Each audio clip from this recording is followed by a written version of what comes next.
Kamakailan ay naiulat na ang pagbabalik ng Kapuso Star sa ABS-CBN matapos ang ilang taon.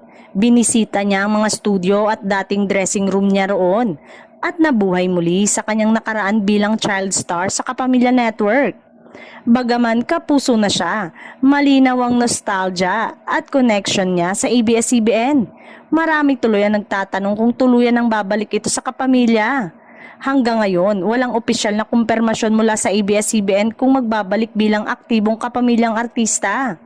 Mula 2021 ay formal itong nag-sign ng kontrata sa GMA Network kung saan naging bahagi siya ng maraming programa. Noong July 2025, lumabas siya muli sa ABS-CBN TV Patrol bilang bahagi ng feature na nagpapakita ng kanyang pagbabalik umarte. Ngunit hindi umano ito nangangahulugan na naging kapamilya siya muli o may bagong kontrata. At ngayong 2025, muling umingay ang ABS-CBN comeback rumors nito matapos na aminin ang kagustuhan na muling makabalik sa kanyang home network.